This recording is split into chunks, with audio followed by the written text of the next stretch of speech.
Publish SoCal Water Wars on Substack at SoCalWaterWarsSubstack.com. And this is my podcast, Fire and Rain, the future of water and civilization on planet Earth. Decades ago, when I was working as a researcher and organizer for the Hotel Employees and Restaurant Employees Union in Orange County, I learned a lesson that shaped the rest of my political life. I saw firsthand how leaders of business unions often aligned themselves with leaders of the Democratic Party in ways that enriched themselves while crushing the aspirations of the workers they claimed to represent. That dynamic, where working class hopes were managed, redirected, or suppressed by party and union leaders for the sake of stability and capital, made it clear to me that neither business unions nor elected leaders of our democratic republic could be relied upon to challenge the system that empowered them. It also became clear that we could not simply outvote or outmaneuver these forces within the electoral structures they had built and controlled to their personal advantage. If voting alone was not enough to shift the balance of power, then what would?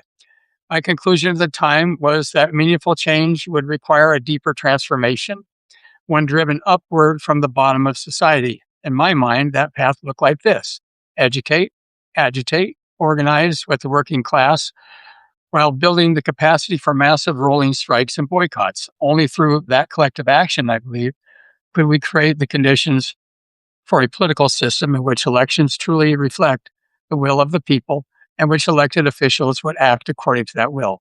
My guest today is Kshama Sawant, an unapologetic Marxist, Trotskyist, and revolutionary socialist who proved at least part of my theory to be incorrect. Indeed, the voters elected her to the Seattle City Council in 2013, a victory that was widely regarded as a breakthrough against America's corrupt duopoly run by the Democratic and Republican parties. During her 10 consecutive years on the council, Sawant and her grassroots activist movement pursued nonviolent class struggle through electoral politics and activism that produced a series of high-profile wins, even as major corporate and political interests spent heavily to stop her. Those victories included the successful fight to create Seattle's $15 an hour minimum wage in 2014, making it the first U.S. city to adopt a living wage for most of its workers, and landmark tenant protection laws, a tax on Amazon and other large corporations to fund affordable, publicly owned housing. Her movement defeated well-funded recall and opposition campaigns to oust her, backed by some of the wealthiest interests in the region, including Jeff Bezos. Repeatedly, Sawant and Seattle's revolutionary socialist movement demonstrated that disciplined, organized working class pressure, including elections, could force concessions from political and corporate power that were previously considered impossible to obtain. Those victories were an inspiration to progressive activists across America, but far from being a complete revolution.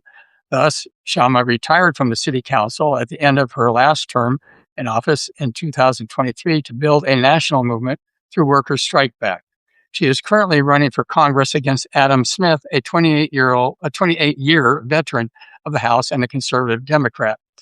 So you can correct me if I got anything wrong there.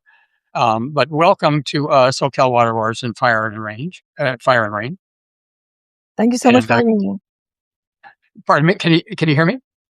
Yes. Can you hear me? Yes, I do. Okay, great. Okay. I wanted to, I would like to ask you to start out by defining the terms that you use to describe your political philosophy and organizing strategy, and the often the confrontational or class struggle, I guess you put it, tactics that come out of that. Many Americans like me, who grew up in the 50s and 60s, way before Bernie Sanders, thought of Marxism as a form of totalitarianism versus the supposed freedom of democratic capitalism, including its so-called free market. And they thought of Stalin and pre-Gorbachev, the Soviet Union, Mao Zedong, and North Korea, and so on. So for your purposes, what exactly does it mean that you are a Marxist, Trotskyite, revolutionary socialist, and what would an ideal socialist revolutionary state look like to you? I think the starting point is that would make sense to the majority of people is what the majority of working class people across the world, including in America, are already noticing, which is that the system around them is simply not working for them. You don't have to be an economist to note, and as tens of millions of Americans have noted, that the massive proportions of wealth that is created in society by working people going to work every day, working hard every day, sometimes at more than one job just to make ends meet.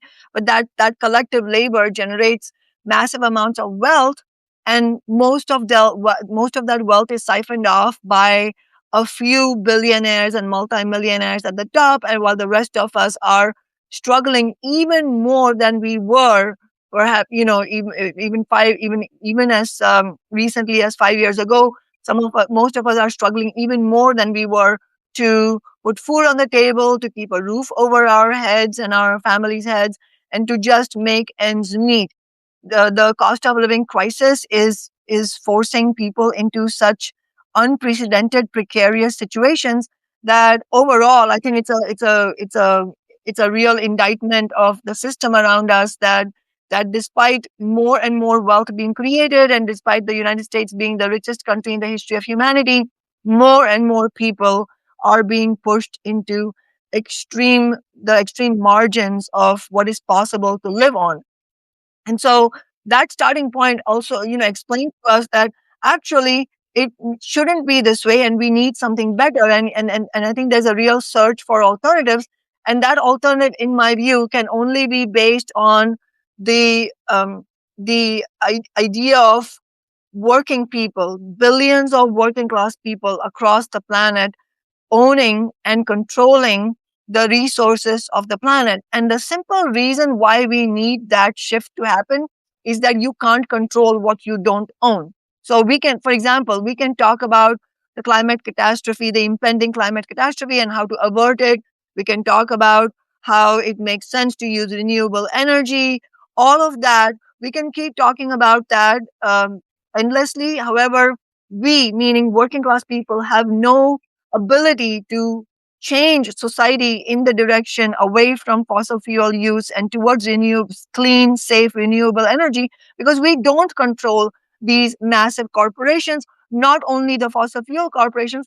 I'm also talking about all the big Wall Street banks that do the financial underwriting of these fossil fuel companies, and the billionaire and multimillionaire class as a whole globally, who all, regardless of which specific company they might have been a CEO of, or whatever, regardless, the entire billionaire and multimillionaire class profits from the climate crisis, from massive amounts of poverty, from exploiting and oppressing billions of workers, and from imperialist wars and genocide. And so that big shift that needs to happen, where we as the working class needs to have a democratic ownership over the world's resources, that, in other words, is socialism. And yes, what we want is a democratic society, and the glimpse of what possibilities exist for that society are to be seen from what happened in Russia right after the 1917 Russian Revolution, which was a genuine workers' revolution, and in my view, the most progressive event by far in modern human history. And that revolution was led by Lenin and Trotsky and so many of the countless Bolshevik leaders and the working class of Russia. And what they did was not only overthrow the monarchy, but they also overthrew the capitalist system and established what is genuinely is workers' government, or workers' state, or in other words, socialism.